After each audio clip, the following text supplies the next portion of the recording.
দরজায় কড়া নাড়া মুসলমানদের অন্যতম বড় উৎসব ঈদ উল আজহা। পশ্চিমবঙ্গের সাবেক মুখ্যমন্ত্রী মমতা বন্দ্যোপাধ্যায়ের শাসনামলে ঈদ উপলক্ষে রাজ্যে 2 দিন সরকারি ছুটি দেওয়ার রীতি ছিল। ঈদ উল আজহাকে ঘিরে পশ্চিমবঙ্গের রাজনীতিতে এবার তৈরি হয়েছে এক নতুন বিতর্ক। একদিকে সরকারি ছুটি কমিয়ে আনার সিদ্ধান্ত, অন্যদিকে কোরবানির আগে গবাদি পশু জবাই নিয়ে কঠোর নির্দেশনা। সব মিলিয়ে রাজ্যের রাজনৈতিক এবং সামাজিক অঙ্গনে এখন চাপা উত্তেজনা বিরাজ করছে। বিশেষ করে নতুন মুখ্যমন্ত্রী শুভেন্দু অধিকারীর সরকার ক্ষমতায় আসার পর মুসলিম সম্প্রদায়কে ঘিরে একের পর এক প্রশাসনিক সিদ্ধান্ত নিয়ে যে আলোচনা শুরু হয়েছে, ঈদের ঠিক আগ মুহূর্তে সেই বিতর্ক যেন আরো গভীর হয়ে উঠেছে। বিগত 15 বছর ধরে পশ্চিমবঙ্গের ঈদ উল আজহা উপলক্ষে 2 দিনের সরকারি ছুটির একটি রীতি চালু ছিল।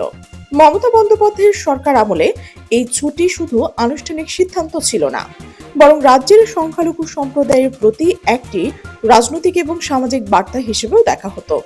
চলতি বছরের শুরুতেও মমতা বন্দ্যোপাধ্যায় ঘোষণা দিয়ে গিয়েছিলেন যে 26 এবং 27 মে ঈদ উপলক্ষে রাজ্য জুড়ে 2 দিনের সরকারি ছুটি থাকবে। কিন্তু সরকার পরিবর্তনের পর সেই সিদ্ধান্তে বড় পরিবর্তন আনা হয়েছে। 23 মে নবান্ন থেকে প্রকাশিত এক বিশেষ বিজ্ঞপ্তিতে জানা হয়েছে 26 বা 27 মে নয়, বরং 28 মে বৃহস্পতিবার একদিনের জন্য সরকারি ছুটি ঘোষণা করা হয়েছে। প্রশাসনিক সূত্র বলছে, চাঁদ দেখার ভিত্তিতে ঈদের সম্ভাব্য তারিখ পরিবর্তন হওয়ার এই সিদ্ধান্ত নেওয়া হয়েছে। তবে রাজনৈতিক বিশ্লেষকদের একাংশ মনে করছে বিষয়টি শুধু ক্যালেন্ডার পরিবর্তনের মধ্যেই সীমাবদ্ধ নয়। তাদের মতে এর পেছনে নতুন সরকারের একটি সুস্পষ্ট রাজনৈতিক বার্তাও রয়েছে। কারণ ক্ষমতায় আসার পর থেকেই শুভেন্দু অধিকারীর সরকার মুসলিম সম্প্রদায় সম্পর্কিত বিভিন্ন বিষয়ে ধারাবাহিকভাবে কঠোর অবস্থান নিচ্ছে বলে অভিযোগ উঠেছে। এর আগে 13 মে রাজ্য সরকারের তরফে পশু জবাই সংক্রান্ত একটি নির্দেশিকা জারি করা হয়েছিল। সেখানে বলা হয়েছে সরকারের অনুমতি ছাড়া কোনো গরু জবাই করা যাবে না এবং গরুর বয়স কমপক্ষে 14 বছর হতে হবে। ঈদের ঠিক আগে এমন নির্দেশিকা কার্যত গোটা কুরবানি বাজারে অনিশ্চয়তা তৈরি করেছে। এই সিদ্ধান্তের পর পশ্চিমবঙ্গের বিভিন্ন পশুর হাটে বড় ধরনের প্রভাব পড়তে শুরু করেছে। বিশেষ করে মুর্শিদাবাদ, নদিয়া, মালদহ, উত্তর ও দক্ষিণ 24 পরগনার মতো মুসলিম অধ্যুষিত এলাকাগুলোতে প্রতি বছর কুরবানি ঈদকে কেন্দ্র করে কোটি কোটি টাকার গবাদি পশু ব্যবসা করা হয়। কিন্তু এবার পরিস্থিতি পুরোপুরি বদলে গেছে। ব্যবসায়ীরা বলছেন, নতুন নিয়মের কারণে ক্রেতাদের মধ্যে ভয় এবং অনিশ্চয়তা তৈরি হয়েছে।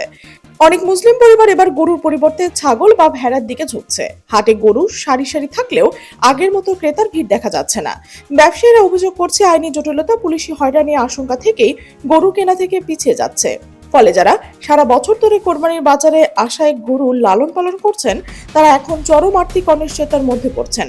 রাজ্যের বিভিন্ন প্রান্ত থেকে ক্ষুব্ধ খামারিদের বক্তব্যও সামনে আসছে।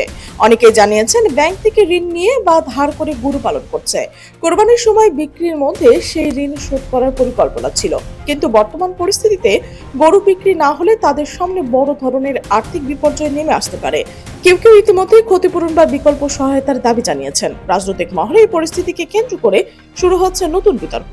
সমালোচকদের প্রশ্ন, একদিকে ভারতের আন্তর্জাতিক বাজারে বিপুল পরিমাণ গরুর মাংস রপ্তানি করে বৈদেশিক মুদ্রা আয় করছে, অন্যদিকে অভ্যন্তরীণ বাজারের ক্ষুদ্র খামারি ব্যবসায়ীদের ওপর এত বিধিনিষেধ কেন? তাদের মতে এই দ্বিমুখী নীতির সবচেয়ে বড় ভুক্তভোগী হয়ে উঠছেন প্রান্তিক কৃষক ও ছোট ব্যবসায়ীরা। বিশ্লেষকদের মতে বর্তমান পরিস্থিতি শুধু ধর্মীয় ইস্যু নয়, বরং অর্থনৈতিক এবং রাজনৈতিক বাস্তবতার সঙ্গেও গভীরভাবে জড়িত। কারণ পশ্চিমবঙ্গের গ্রামীণ অর্থনীতির একটি বড় অংশ কোরবানি বাজারের ওপর নির্ভরশীল। গবাদি পশুর ব্যবসা, খাদ্য সরবরাহ, পরিবহন, হাট ব্যবস্থা সবকিছু মিলিয়ে হাজার হাজার মানুষের জীবিকা এই মৌসুমী বাজারের সঙ্গে সম্পর্কিত। ফলে বাজার স্থবির হয়ে পড়লে তার প্রভাব গোটা অর্থনীতিতেই পড়তে পারে। এদিকে রাজনৈতিক প্রতিক্রিয়া ক্রমশ তীব্র হচ্ছে। বিরোধী শিবিরের অভিযোগ, নতুন সরকারের প্রশাসনিক সিদ্ধান্তের আড়ালে বিভাজনের রাজনীতি করছে। তাদের মতে ঈদের ছুটি কমিয়ে আনা এবং কোরবানির আগে কঠোর নির্দেশনা জারি করা, এই দুইটি সিদ্ধান্ত একটি বার্তা বহন করছে। যদিও সরকারিভাবে প্রশাসন এখন অভিযোগ অস্বীকার করছে, অন্যদিকে বিজেপি সমর্থক মহলে একটি অংশ দাবি করছে যে পশু জবাই এবং হাট ব্যবস্থাপনা নিয়ে নেওয়া সিদ্ধান্তগুলো বিদ্যমান আইন এবং প্রশাসনিক নীতিমালার মধ্যেই করা হয়েছে। তাদের বক্তব্য অনুযায়ী জনস্বাস্থ্য, পরিবেশ, অনুমোদিত স্থান, আইন শৃঙ্খলার বিষয়গুলো বিবেচনায় রেখে বিভিন্ন সময়ে প্রশাসন নিয়ন্ত্রণ ব্যবস্থা নিয়ে থাকে। তাই এটাকে সম্পূর্ণ নতুন এবং ব্যতিক্রমী হিসেবে দেখার কোনো সুযোগ নেই। তবে বাস্তবে পশ্চিমবঙ্গের বিভিন্ন পশুর হাট, সীমান্ত বাজার এবং গ্রামীণ এলাকায় যে উদ্বেগ এবং অসন্তোষ তৈরি হচ্ছে সেটা রাজনৈতিকভাবে গুরুত্ব পাচ্ছে। কারণ কোরবানির মৌসুমে শুধু ধর্মীয় উৎসব নয়, বরং বহু খামারি, ক্ষুদ্র ব্যবসায়ী, পরিবহন শ্রমিক এবং হাট সংশ্লিষ্ট মানুষের জন্য একটি বড় অর্থনৈতিক সময়। ফলে বাজারে অনিশ্চয়তা তৈরি হলে তার সরাসরি প্রভাব পড়বে গ্রামীণ অর্থনীতি এবং জীবিকার উপর। বিশ্লেষকদের মতে বর্তমান পরিস্থিতি পশ্চিমবঙ্গের রাজনীতিতে নতুন বাস্তবতার ইঙ্গিত দিচ্ছে। এখানে ধর্মীয় আবেগ, প্রশাসনিক সিদ্ধান্ত, অর্থনৈতিক স্বার্থ এবং রাজনৈতিক মেরুকরণ সবকিছু একই সঙ্গে জড়িয়ে গেছে।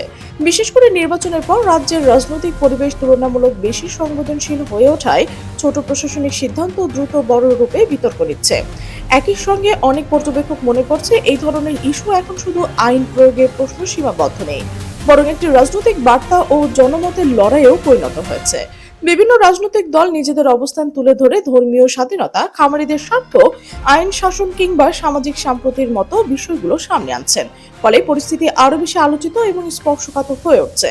তবে বিশেষজ্ঞরা সতর্ক করছেন যে সামাজিক যোগাযোগ মাধ্যমে ছড়িয়ে পড়া অনেক তথ্য, ভিডিও বা দাবি বাস্তব পরিস্থিতিতে অতিরঞ্জিতভাবে উপস্থাপন করা হচ্ছে। তাই পরিস্থিতি মূল্যায়নের ক্ষেত্রে নির্ভরযোগ্য সংবাদ মাধ্যম, প্রশাসনিক নির্দেশনা এবং মাঠ পর্যায়ের বাস্তবতার তথ্যকে গুরুত্ব দেওয়া জরুরি। কারণ উত্তেজনাপূর্ণ পরিবেশে গুজব বা ভুল তথ্য খুব দ্রুত সামাজিক অস্থিরতা তৈরি করতে পারে। এখন সবচেয়ে বড় প্রশ্ন হলো ঈদের আগে দিনগুলোর পরিস্থিতি কোন দিকে মোড় নেবে? বাজার স্বাভাবিক হবে নাকি খামারি ও ব্যবসায়ীদের ক্ষোভ আরো বাড়বে? আর রাজনৈতিকভাবে এই বিতর্কের প্রভাব কতদূর বিস্তৃত হবে সেটিও গভীরভাবে পর্যবেক্ষণ করছে রাজনৈতিক মহল। কারণ পশ্চিমবঙ্গের মতো বহুদলীয় এবং রাজনৈতিকভাবে সংবেদনশীল রাজ্যে এই ধরনের ইস্যু ভবিষ্যতে বৃহৎ রাজনৈতিক সমীকরণেও প্রভাব ফেলতে পারে।